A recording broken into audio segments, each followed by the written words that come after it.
ஸ்ரீராமனின் அருளமுதமாக வழங்கப்படுகிறது.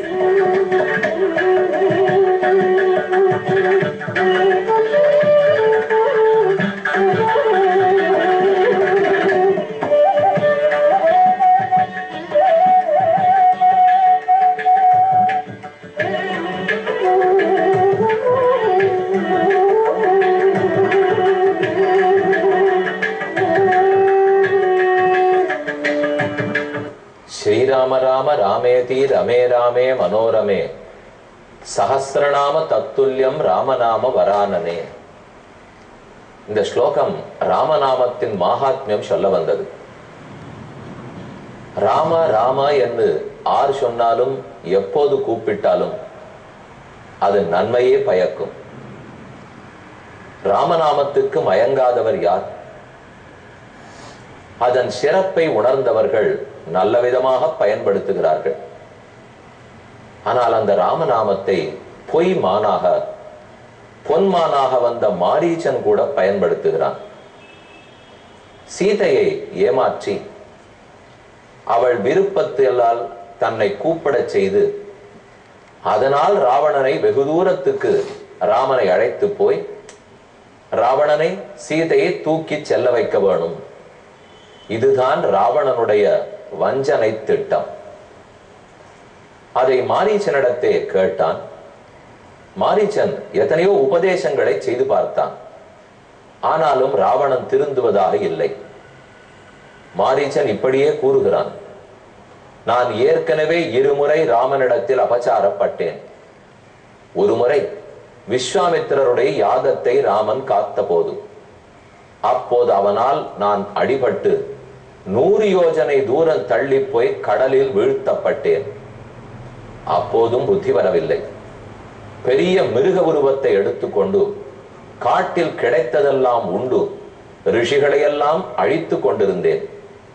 அப்போது ராமனும் லக்ஷ்மணனும் சீதையும் தண்டகாரண்யத்தில் இருந்தார்கள். என்னை பார்த்தவுடன் இவன் ரிஷிகளையும் யஜ்ஞத்தையும் துன்புறுத்துகிறான் என்று தெரிந்து கொண்டு 3 அம்புகளை விடுத்தான் ராமன். அடிபட்டு மர்மமே பேதிக்கப்பட்டது. தப்பித்தோம் பிழைத்தோம் என்று ஓடினேன். அப்புறம்தான் திருந்தி தவவேடத்தோடே இருக்கிறேன். இப்போது நான் குற்றங்கள் புரிவதில்லை. ராவணா, நான் பட்டு திருந்தினேன். நீ பட வேண்டாம்னு நினைக்கிறேன்.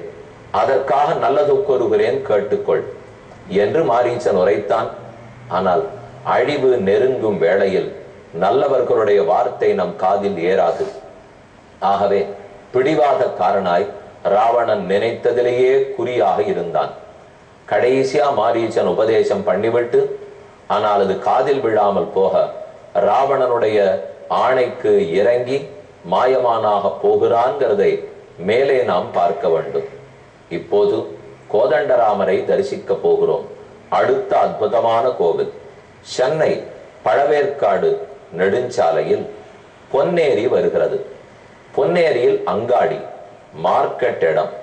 அதற்கு அருகிலேயே இருக்கக்கூடிய ராமபக்த ஆஞ்சநேய பரத்வாஜ ஆசிரமம். இது பரத்வாஜ ஆசிரமம், அகஸ்திய ஆசிரமம், கோதண்டராமருடைய கோயில். ஆனா எல்லாத்த விட பிரசித்தின்னு பார்க்கணும்னால் ஆஞ்சநேயர் திருக்கோயில். அப்படி சொன்னால்தான் அனைவருக்கும் புரிகிறது. மற்றொரு மார்க்கம் சென்னை கொல்கத்தா நெடுஞ்சாலையில் இவ்விடத்துக்கு அருகே உள்ளே 8 கிலோமீட்டர் தூரம் செல்ல வேண்டும். அப்போது இவ்வூர் வருகிறது. ஆக சென்னை பழவேற்காடு நெடுஞ்சாலை, அதில் வரும் பொன்னேரி, அதிலேயே அமைந்திருக்கும் ராம பக்த ஆஞ்சநேயர் பரத்வாஜர் ஆகியோருடைய ஆசிரமம். கோயில் அற்புதம். ஆனா நல்ல ரொம்ப பிஸியான அங்காடின்னு சொல்றமே, அதற்கு நடுவிலேயே உள்ளது. ஆருக்கு ஆஞ்சநேயர் சன்னதின்னு சொன்னால்தான் எல்லாரும் புரிந்து கொள்ளுகிறார்கள். வாசலிலேயே சஞ்சீவி பர்வத்தத்தை தூக்கி வரும் ஆஞ்சநேயருடைய திருக்கோலம் அற்புதமா சித்திர வடிவத்தில் எழுதப்பட்டுள்ளது.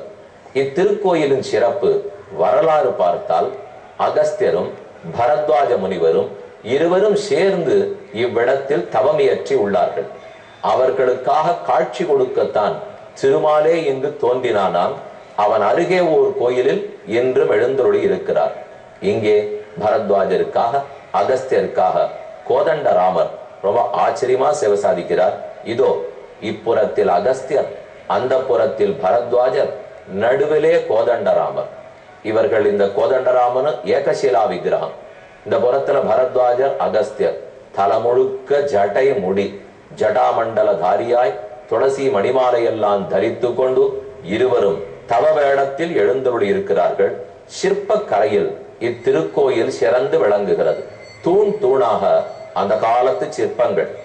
இப்போ ஒரு தூணிலையும் அதுவும் வர்ணகலாபம் செய்யப்பட்டு அந்தந்த தூணில் ஒரு காட்சி வடிக்கப்பட்டுள்ளது. இப்படி கோயிலின் சுற்றுப்புறத்தை எல்லாம் சேவித்துக் கொண்டோம். அகஸ்தியர், பரத்வாஜர் இவர்களாலே பெயர் பெற்ற திருக்கோயில். இங்கிருந்து ரிஷிகளுடைய அருளோட அடுத்து மாரீச்சனுடைய உபதேசம் என்னான்னு கேட்போம். ராவணன் அரசனுடைய ஆணையை மீற பார்க்காதே, சொன்னதை கேள் என்று கூறிவிட்டான். இது கண்ட மாரீச்சன் ராவணனையே நிந்தித்தான். ராவணா, தப்பானவர்கள் சொல் கேட்டு நீ நடக்கிறாய், உனக்கு நல்லது சொல்றதுக்கு ஆள் இல்லை போலும், கடைசியில நீ அழிந்து போக முடிவு செய்து விட்டால் உன்னை ஆர் காக்க முடியும் என்று பேசுகிறான். 41வது சர்க்கம். ஆக்ஞப்தோ ராவணேனேத்தம் பிரதிகூலஞ்ச ராஜவது அப்ரவீத் பருஷம் வாக்கியம் நிஷங்கோ ராட்சசாதிபம். ராட்சசன் இப்படி பேசினவுடன் அது கேட்டு மாரீச்சன் தவித்தான். நான் நல்வார்த்தை சொன்னால் பதிலுக்கு நன்றி சொல்லி கேள்விப்பட்டிருக்கிறேன், ஆனா நல்ல வார்த்தை சொன்னதுக்கு ஏசுதல் கேள்விப்பட்டதில்லை. என்னை இப்படி போய் தாழ்த்தி பேசுகிறாயே, கேனாயம் உபதிஷ்டஸ்தே விநாச பாப கர்மனா, இந்த பாப செயலில் யாரால் நீ தூண்டப்பட்டிருக்கிறாய்? உன்னை இப்படி செய்து அழிப்பதற்கு யாரோ திட்டமிட்டிருக்கிறார்கள். சபுத்திரஸ்ய சராஜ்யஸ்ய சமாத்தியஸ்ய நிஷாச்சர, உன் பிள்ளையோட அரசோட மந்திரிகளோட அனைவரோடும் அழிய போகிறாய். உனக்கு நல்லது சொல்லுவதாக நினைத்து கொண்டு யாரோ உன்னை அழிக்க திட்டம் போடுகிறான். ஒருவர் இருக்கிறார், ரொம்ப பெரிய பதவியில் இருக்காருன்னு வச்சுக்கோ, ரொம்ப ஜாகிரதையாக இருக்க வேண்டும். யாரெல்லாம் தங்களுக்கு ஆலோசகர்களா வச்சிருக்காளோ அவர்கள் உண்மையானவர்களா? இத பத்தி விதுர நீதி கூறுகிறது. யார மந்திரியா ஆலோசகரா வச்சிருக்கமோ அவர் பணத்தேவை இல்லாதவராக இருக்க வேண்டும், பிறருடைய பொருளுக்கு ஆசைப்படாதவராக இருக்க வேண்டும், பதவிக்கோ புகழுக்கோ மயங்காதவராக இருக்க வேண்டும், தர்மத்துக்கு கட்டுப்படுபவராக இருக்க வேண்டும். இப்படிப்பட்டவர் ஆலோசகரா வச்சிருந்தால்தான் நாம பிழைக்க முடியும். இல்ல ஆரையோ ஆலோசகராக வைத்துக் கொண்டு அவர் ஒரு பிரைவேட் அஜெண்டா தனக்கு வேண்டியது எல்லாத்தையும் வச்சு நடத்திட்டு போயிட்டாருன்னா அதுக்கு நான் ஒரு பகடக்காயாக பயன்படுத்தப்படுவேன். ராவணனை பார்த்து மாரீச்சன் அதைத்தான் கூறுகிறார். உனக்கு யாரோ அபிப்பிராயம் சொல்றா, ஆனா சொல்றவர்கள்லாம் தங்களை தேடிக்கு பாக்குறா, தங்களுக்கு நல்லது. ஆனா அந்த முட்டாள் என்ன தெரியுமா புரிஞ்சுக்கல, நீயும் அழிய போகிறாய், அபிப்பிராயம் சொன்னவனும் அழிய போகிறான் என்று தெரியாமல் பேசுகிறான். கஸ்தயா சுகினா ராஜன் நாபிநந்ததி பாபகிருத்து, பாபம் செய்தவன் சந்தோஷப்பட்டதாக எங்கேனும் வரலாறு உண்டா? கேனேதம் உபதிஷ்டம் தே க்ஷுத்ரேண அஹித புத்தினா யஸ்துமிச்சதி நஷ்யந்தம் ஸ்வகிருத்தேன நிஷாச்சர, அழிய போவது உறுதி. ஆகையால் சொல்றதை நன்னாக கேள்.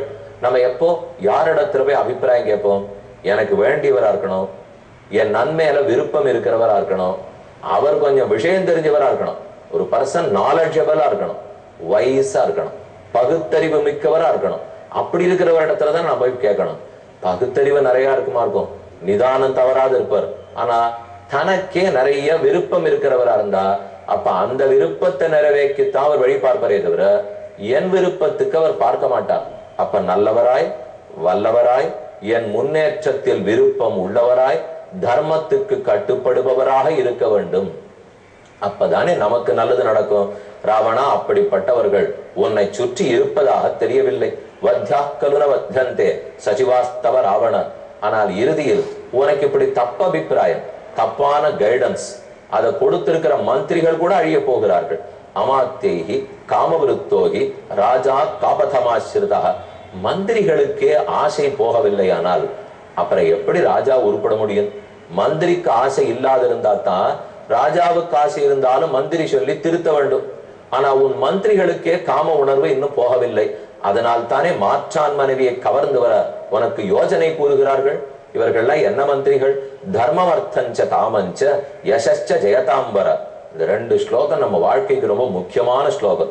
நன்னா கேட்டுங்க. தர்மம் அர்த்தஞ்ச காமஞ்ச யசச்ச ஜெயதாம்பர. சுவாமி பிரசாதாத்து சச்சிவாக பிராப்னுவந்தி நிஷாச்சர. ராட்சசர்களுக்கு தலைவனே அறமோ பொருளோ இன்பமோ புகழோ தர்மம், அர்த்தம், காமம், யசஸ். இந்த நாலுமே சுவாமி, அதாவது ராஜா.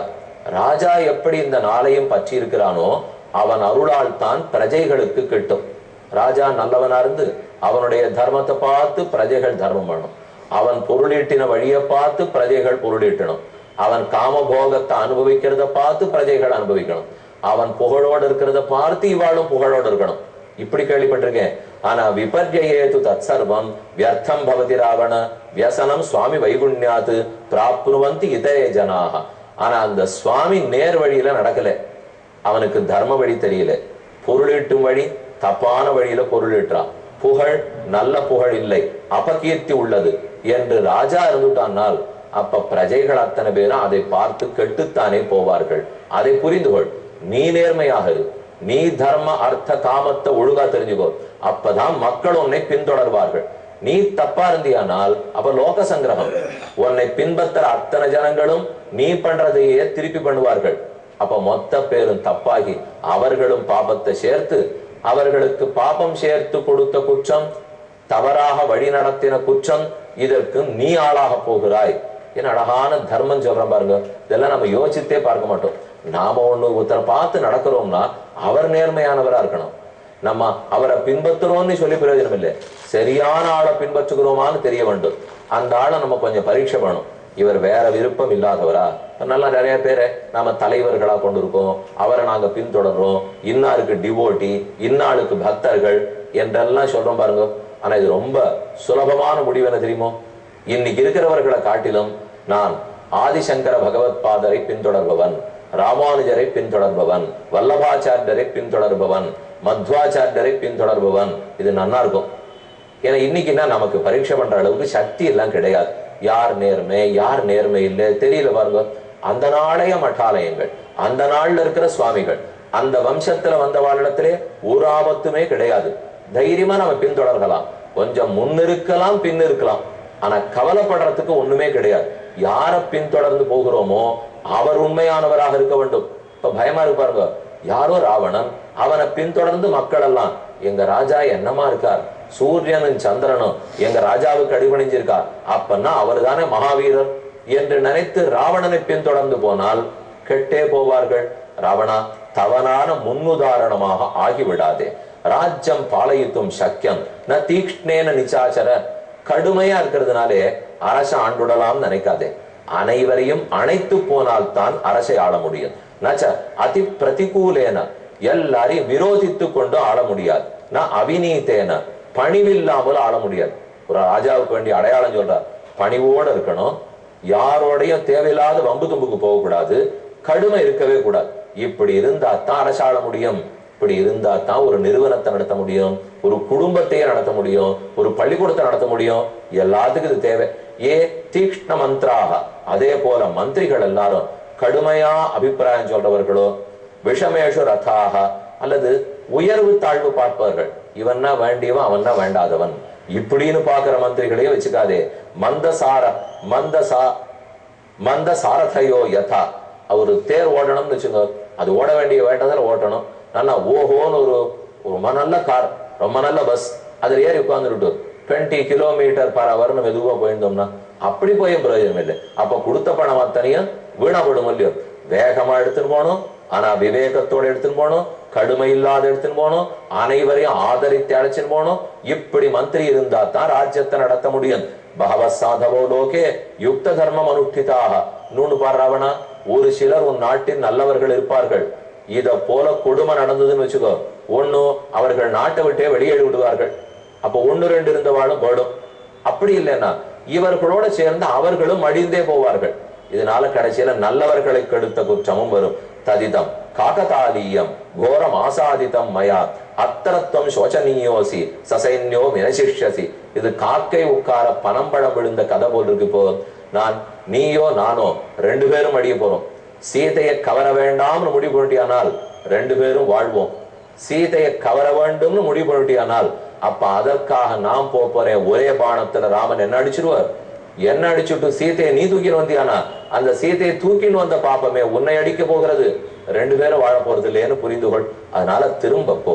பரேத கல்பாகி கதாயுஷோ நரா ஹிதம் ந கிருண்ணந்தி சுபுத்தி நீரிதம். ஆனா ஒண்ணு தெரியும், எனக்கு முடிய போகும் காலத்தில் நல்லவனுடைய வார்த்தை காதில் ஏறாது, உனக்கு ஏறுகிறதான்னு பார்ப்போம்னு கூறினான். காத்திருப்போம். ஒரு அறிவிப்பு. ஸ்ரீரங்கத்தில் மழை வேண்டி ஆழிமழைக்கண்ணா பாசுரத்தை கூறி கூட்டு பிரார்த்தனை செய்ய இருக்கிறோம். ஜூலை மாசம் 13, 14 ஆகிய தேதிகளில் ஸ்ரீமத் பரமஹம்சேத்யாதி ஸ்ரீ திருதண்டி சின்ன ஸ்ரீமன் நாராயண ஜீய சுவாமியின் தலைமையில் காவேரி வசந்தோத்சவ யாகமும் கூட்டு பிரார்த்தனையும் நடைபெறும். சனிக்கிழமையும் ஞாயிற்றுக்கிழமையும் மாலை 6 மணிக்கு அம்மா மண்டபம் படித்துறைக்கு அனைவரும் திரளாக கலந்து கொண்டு மழை வேண்டி ஜீயசுவாமி தலைமையில் ஆழிமழைக்கண்ணா பாசுரத்தை சொல்லி பிரார்த்திக்க இருக்கிறோம். அனைவரும் கலந்து கொள்ள வேண்டுகிறேன். இந்நிகழ்ச்சி ஸ்ரீராமனின் அருளமுதமாக வழங்கப்பட்டது.